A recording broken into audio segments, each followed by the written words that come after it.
मेरा नाम सतपाल सिंह प्रजापति है और मैंने 15 सूत्री मांग रखी है अपनी, जो केंद्र सरकार और राज्य सरकार से है। मैं मीडिया के माध्यम से ही ये अपनी बातें रखना चाह रहा हूँ और एक राष्ट्रीय स्तर पर अपने यानी कि केंद्र सरकार राज्य सरकार के से कि इन पर गौर किया जाए। जिस तरीके से एक आम आदमी परेशान है, बेरोजगारी से भी परेशान है, शिक्षा से भी परेशान है और स्वास्थ्य से भी परेशान है, इन तीनों चीज़ों से वो परेशान है। और बहुत सारी चीज़ें इसमें हैं, घरेलू समस्या भी ऐसी हैं जो एक तरीके से पेचीदी बनी हुई हैं, उन पर भी गौर की जाए, यानी कि ज़्यादा से ज़्यादा गौर की जाए। 15 सूत्री मांगे हमारी जो है, इन्हें केंद्र सरकार राज्य सरकार पूरी करने की कोशिश करे। यानी शिक्षा के नाम पे जिस तरीके से लूट हो रही है, एक तरीके से चाहे वो फीस की लूट हो, चाहे वो जो है ड्रेस की लूट हो। फीस अगर लेट हो जाती है तो उन्हें 1-1 घंटा यानी कि क्लास में खड़ा किया जाता है, चाहे वो ड्रेस हो, चाहे वो फीस हो, चाहे अंत और भी कोई चीज़ हो, चाहे जूते हों। फीस यानी कि किताबें खरीदी जाएंगी तो उसी स्कूल से खरीदी जाएंगी। राज्य सरकार अपना यानी कि बना के क्यों नहीं देती है, जो कि हम किताबें राज्य सरकार अपनी तरफ से दे और पूरे स्कूलों में वितरण किया जाए। 500-700 रुपए की 800 रुपए की किताबें आती हैं। जिस तरीके से एक आम आदमी जूझ रहा है, उसके लिए 5-6 हज़ार 8 हज़ार रुपए की किताबें ले रही है। इस महंगाई में आम आदमी बोझ नहीं उठा पा रहा है। और स्वास्थ्य के लिए कहें तो स्वास्थ्य के लिए आम आदमी परेशान है बहुत ज़्यादा। सरकारी अस्पतालों में भी चले जाएं तो यह स्थिति ऐसी बनी हुई है कि यानी कि एक डैमेज स्थिति बनी हुई है। माननीय प्रधानमंत्री जी ने एक कार्ड बनाया है, स्वास्थ्य कार्ड के लिए एक कार्ड बना रखा है, उसमें भी सिर्फ चंद यानी कि हॉस्पिटलों में सुविधा दी जाती है।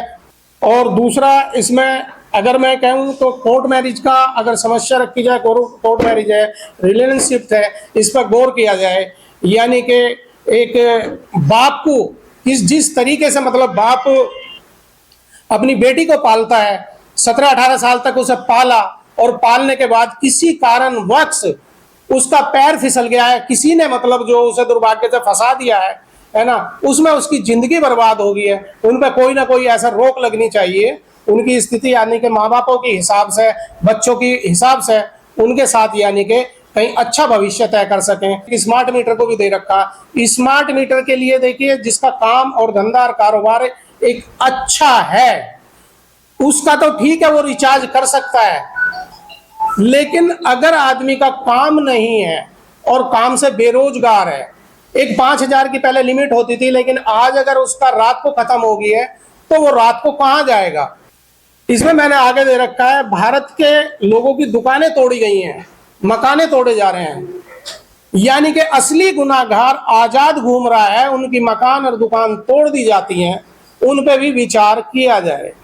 वो आम आदमी कहाँ जाएगा, अपने परिवार को लेकर कहाँ जाएगा। वो तो दे चुका है, उसने रजिस्ट्री कराई है उसकी, उसमें राज्य सरकार भी गुनाहगार है और डीलर भी गुनाहगार है। उन लोगों को तो ये पकड़ते नहीं है और आम आदमी के जाके बुलडोजर चला देते हैं। बुलडोजर चलाइए, अपराधी की कोई जाति नहीं होती है, वो किसी भी धर्म और किसी भी जाति का अपराधी हो सकता है। मैं ये खाली टारगेट करें किसी चीज की। एक मैं नवयुग मार्केट के संबंध में कहना चाहूँगा। एक नवयुग मार्केट थी जो हमारी बहुत 40-45 साल या 50 साल पुरानी थी, उस मार्केट को बंद करे हुए इन्हें कम से कम नहीं तो 7-8 साल हो चुके हैं। अब इन्होंने टारगेट तो इनका यानी कि ऐसा था कि भाई इसमें खाली मुस्लिम समाज के लोग हैं, लेकिन उसमें अति पिछड़े समाज के लोग, दलित समाज के लोग और भी हर तरह के समाज के लोग थे। उसे बंद करने के बाद कितने लोग बेरोजगार हुए, उसमें काफी लोग बेरोजगार हो गए। मोबाइल है, मोबाइल की आने वाली कॉलें थी पहले, यानी कि निःशुल्क कॉलें थी, आज उस पर 200 रुपये रिचार्ज कर दिया, उसका भी खत्म कर दिया गया। तो इस तरीके से केंद्र सरकार को देखना चाहिए। इन सरकारी स्कूलों की आप स्थिति जानते ही हैं, तो ये सारी चीजें हैं इसमें जो है मैंने दे रखा है। ताज़ा तरीन खबरों के लिए हमें सब्सक्राइब करें और हमारे बेल आइकन को प्रेस करना ना भूलें।